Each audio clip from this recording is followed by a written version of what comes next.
అందరికీ నమస్కారం. నా పేరు అందే నాగబసవ సూర్యనారాయణ. పురాణామృతం ఛానల్ నుండి మాట్లాడుతున్నాం. ఇప్పుడు మనం యాదగిరి నరసింహస్వామి ఆలయానికి వచ్చాం. యాదాద్రి బస్ స్టాండ్ నుంచి కొంచెం ముందుకు రాగానే ఒక సర్కిల్ ఉంటుంది. ఆ సర్కిల్ దగ్గర ఇలా ఆలయం చాలా అందంగా కనపడుతుంది. ఇలా మెట్ల మీద నుంచి పైకి నడిచి వెళ్ళే వాళ్ళకి దారి ఇదే. చూడండి, యాదాద్రి మనం ఇంతకుముందు చూసినటువంటి సర్కిల్ నుండి బయలుదేరి కొండ మీదకి వెళ్ళడానికి 3 కిలోమీటర్లు ఉంటుంది. ఆ దారి చాలా ఆహ్లాదకరంగా ఉంది. చూడండి, చాలా అద్భుతంగా పెంచారు చెట్లు. చాలా బాగుంది కదా.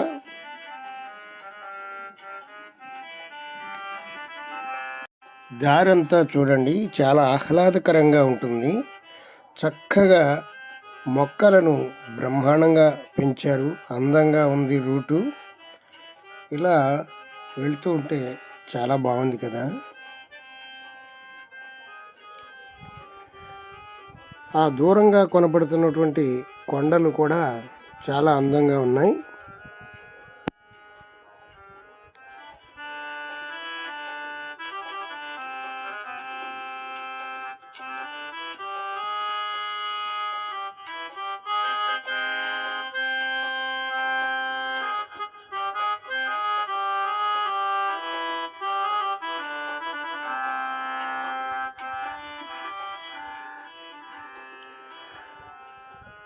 ఇదిగోనండి, ఇది బస్ స్టాండు. ఈ బస్ స్టాండ్ నుండి కొండ మీదకి వెళ్ళడానికి ఉచిత బస్సు కూడా ఉంటుంది. దేవస్థానం వారే ఏర్పాటు చేశారు ఉచిత బస్సు. దాని మీద వెళ్ళొచ్చు. ఇదిగోండి, ఇక్కడికి దాని ప్రక్కనే బస్ స్టాండ్ ప్రక్కనే ఉంటుంది తలనీలాలు సమర్పించ స్థలము కళ్యాణఘట్ట.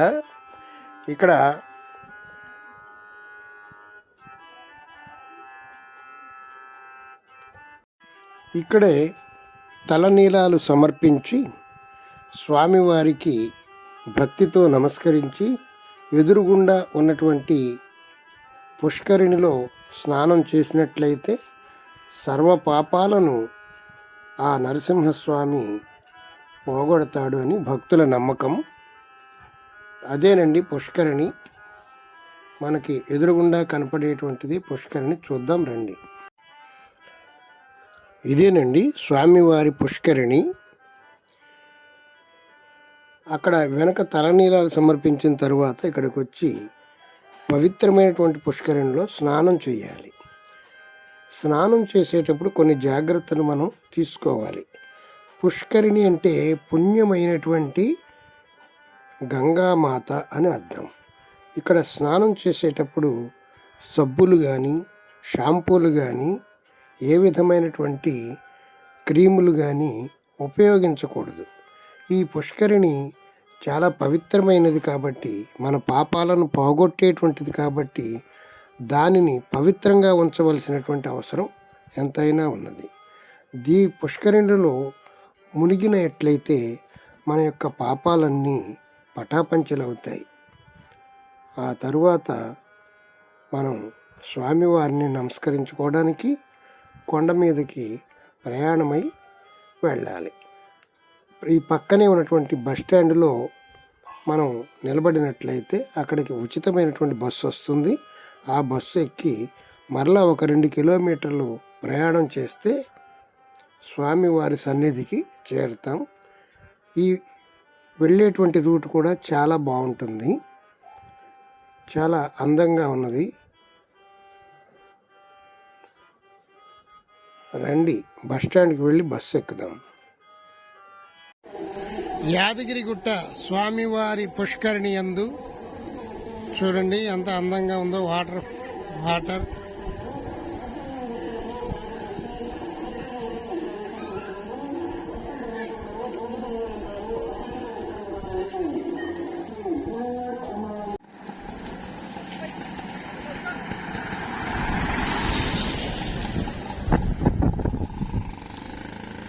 యాదగిరిగుట్ట కొండ మీదకు వెళ్ళే బస్ స్టాండ్ చూడండి ఎంత అద్భుతంగా ఉందో.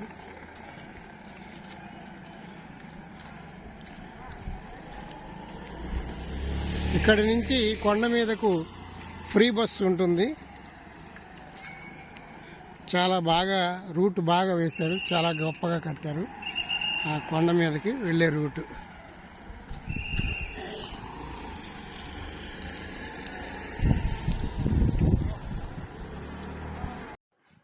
మేము వెంటనే దర్శనానికి వెళ్లకుండా ఆ పక్క నుంచి ఉన్నటువంటి దారిలో అలా నడుచుకుంటూ దేవస్థానం దగ్గరికి వెళ్ళామండి. చూడండి, బాగుంది. ఏమండి, ఈ కొండ మీద కోతులు గుంపులు గుంపులుగా ఉన్నాయండి. మీరు చాలా జాగ్రత్తగా ఉండాలి. మీ కళ్ళజోళ్ళు, సెల్ ఫోన్లు, చేతిలో ఏదైనా పొట్లు ఉంటే లడ్డూల పొట్లాలు ఇవన్నీ కూడా వెంటనే లాక్కొని పోతాయి మనకు తెలియకుండానే. గుంపులు గుంపులుగా ఉన్నాయండి కోతులు. కొంచెం జాగ్రత్తగా ఉండాలి. వాటికి పెట్టవలసినవి మనం పెట్టవచ్చు, కానీ వాటికి పనికిరానివి లాక్కెళ్ళిపోతే మనకు బాధ కదా. మన చేతిలో ఉన్న సెల్ ఫోన్ కన్నా లాక్కెళ్ళిపోయిందంటే అది దానికి పనికిరాదు, మనకి ఎంతో నష్టం. అంచేత మేము చాలా జాగ్రత్తగా సెల్ ఫోన్ని కాపాడుకొని చాలా కష్టపడి ఈ వీడియో తీయవలసి వచ్చిందండి. అది ఎక్కడ మా మీదకి వచ్చేస్తుందో కోతులని అనుక్షణం చూసుకుంటూ ఉన్నాం. ఉచిత బస్సులో కొండ మీదకి వచ్చామండి. కొండ మీదకి రాగానే మనసు ఎంతో ఆహ్లాదకరమైనటువంటి దృశ్యాలను చూచాము. చూడండి, కొండ మీద నుంచి చూస్తూ ఉంటే ఎంత అందమైనటువంటి ప్రదేశాలు మనకు కనబడుతున్నాయో చూడండి. ఆ దూరంగా కనబడేటువంటివన్నీ కూడా కాటేజీలండి. అవి కొంచెం కాస్ట్లీ, రోజుకి 3,500 అలా ఉంటాయట. అలాగే ఇది కూడా ఇక్కడ చూసారా సర్కిల్, ఈ సర్కిల్ నుండి మనం కొండపైకి రావడం జరిగింది. చాలా ప్రకృతి అందాలు చాలా బాగున్నాయి కదా. ఇంకా ఎన్నో వీడియోలు ఈ ప్రకృతి అందాలను మేము తీసాము. మరి ఒక వీడియోలో మీకు వాటిని చూపించడం జరుగుతుంది. అదిగోండి, దూరంగా కనబడుతున్నది కళ్యాణ కట్ట. అక్కడి నుండి మనం ఉచిత బస్సులో పైకి వచ్చాం.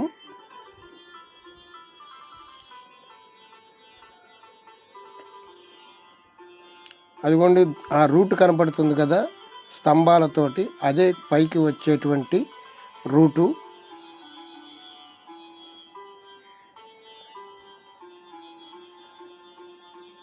చాలా అద్భుతంగా కట్టారు,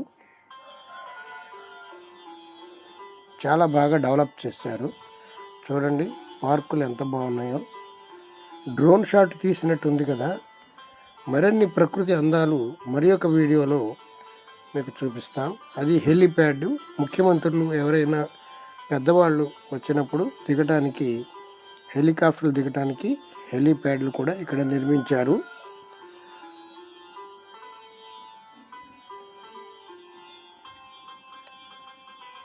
పైనుంచి చూస్తే వ్యూ చూడండి ఎంత బాగుందో. డ్రోన్ షాట్ తీసినట్టుంది కదా. ఇదే మనం ఇప్పుడు పైకి నడిచి వెళ్ళే దారి. పైకి వెళ్ళి స్వామివారి గుడి చుట్టూ ఉన్నటువంటి సౌందర్య దృశ్యాలను మనం చూద్దాం.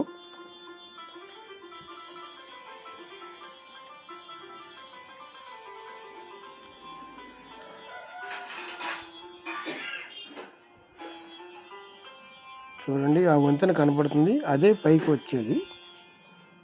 చాలా బాగుంది. ఎలాగోలాగా పక్క నుంచి ఉన్నటువంటి రోడ్లో కొండపైకి వచ్చామండి. కోతులన్నిటినీ తప్పించుకొని కొండ మీదకి వచ్చాం. కొండ మీద ఎంత అందంగా ఉందో చూడండి. అదంతా భక్తులు లైన్గా వెళ్ళేటువంటి, దర్శనానికి వెళ్ళేటువంటి లైను బంగారపు రంగులో ఉన్నట్టుగా ఉంది. చూసారా ఎంత బాగుందో. మేము కింద నుంచి దర్శనానికి వెళ్లకుండా ముందు పైకి వచ్చి ఈ పైన ఉన్నటువంటి దృశ్యాలన్నీ చిత్రీకరించాలి, మీ యొక్క అందరికీ చూపించాలి అని ఉద్దేశంతో మేము ముందుగా కొండపైకి ప్రక్క ఉన్నటువంటి దారిలోంచి పైకి వచ్చాం. లడ్డూలు అమ్మేటువంటి విక్రయశాల వెనకాలే మెట్లు ఉంటాయి, దాని నుండి ఇక్కడికి వచ్చాం. చూడండి ఎంత అద్భుతంగా ఉన్నాయో.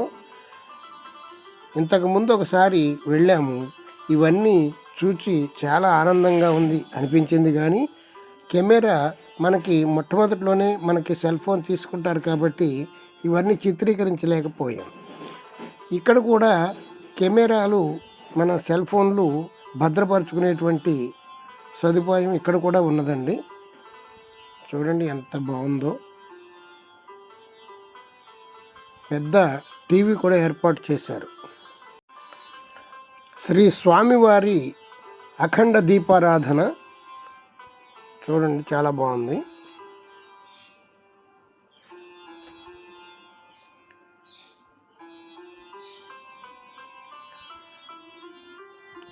ఓం నారసింహాయ నమో నమః.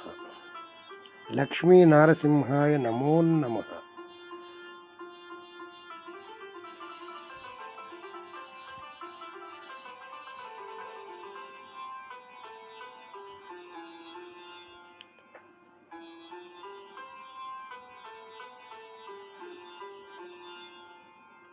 చూడండి ఎంత బాగున్నాయో.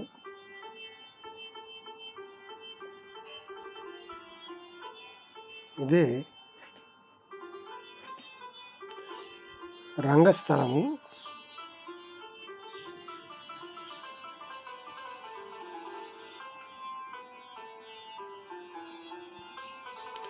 భక్తులు లైన్లో నడిచి వచ్చేటువంటి వారికి ఎంతో సదుపాయంగా ఎంతో అందంగా నిర్మించారు.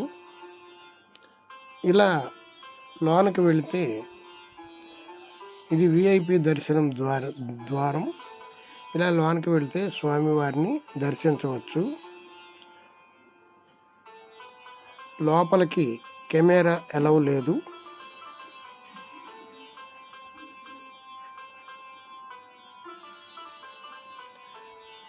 పెద్ద టీవీ కూడా ఏర్పాటు చేశారు. అందులో మనం అంతా చూడవచ్చు.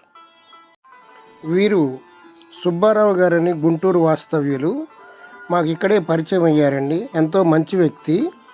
మరి సొంత కారులో మమ్మల్ని ఎంతో దూరం నుండి ఈ క్షేత్రానికి రావడానికి లిఫ్ట్ ఇచ్చారు. భక్తులకు సహాయం చేయడమే నిజమైన భక్తి. భక్తులకు సహాయం చేయడమే నిజమైన భక్తి అని గ్రహించిన మహనీయుడు. మాకెంతో హెల్ప్ చేశారు. ఆలయం చుట్టూ తిరిగి అందమైనటువంటి ప్రదేశాలను మేము చూచి ఎంతో ఆనందించాము. మీకు కూడా చూపించాలనే ఉద్దేశంతో మీకు ఇవన్నీ చూపిస్తున్నాం. వారేనండి గుంటూరు వాస్తవ్యులు సుబ్బారావు గారు దంపతులు. మాకెంతో హెల్ప్ చేశారు. వారికి ధన్యవాదాలు తెలుపుకుంటున్నాను. ఆలయం పైన చాలా అద్భుతమైనటువంటి ఆహ్లాదకరమైనటువంటి సుందరమైనటువంటి దృశ్యాలు ఎన్నో ఉన్నాయి.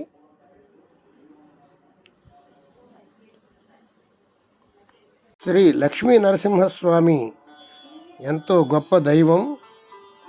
దర్శించండి. స్వామివారి దర్శనం చాలా చక్కగా అయిందండి. ఇది బయటకు వచ్చేటువంటి ద్వారం. జనం కొంచెం తక్కువ ఉండడంతో కనీసం 5 నిమిషాలైనా స్వామివారిని దర్శించుకొని భాగ్యం నాకు కలిగింది. చాలా ఆనందంగా ఉందండి. కోరిన కోర్కెలు తీర్చేటువంటి నరసింహస్వామి. జై నరసింహస్వామికి.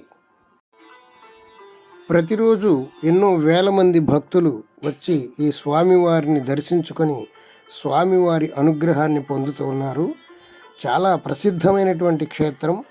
మన తెలంగాణలో అద్భుతమైనటువంటి క్షేత్రాలలో ఇది ఒకటి. ఎంతోమంది భక్తులు చూడండి వచ్చి దర్శించుకుంటూ స్వామివారి కృపకు పాత్రులవుతున్నారు. ఆలయ సౌందర్యం చాలా బాగుంది. ఇది ఉత్తరం వైపు ఉన్నటువంటి బంగారు వాకిలండి. స్వామివారిని ప్రతిరోజు మాడవీధులలో ఊరేగించిన తరువాత ఈ ద్వారం గుండనే లోనికి స్వామివారిని తీసుకువెళ్ళటం జరుగుతుంది. ఇది చాలా విశేషమైనటువంటి ద్వారం. బంగారు వాకిలి చాలా బాగుంది కదా.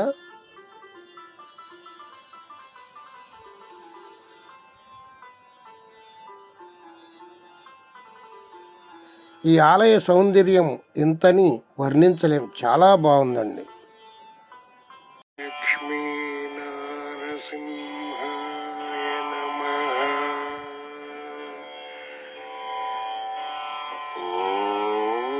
శ్రీలక్ష్మీ నారసింహాయ నమః. ఓం శ్రీలక్ష్మీ నారసింహాయ నమః. ఓం శ్రీలక్ష్మీ నారసింహాయ నమః.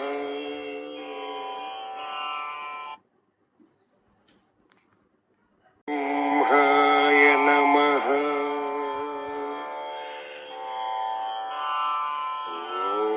ఓం శ్రీలక్ష్మీ నారసింహాయ నమః.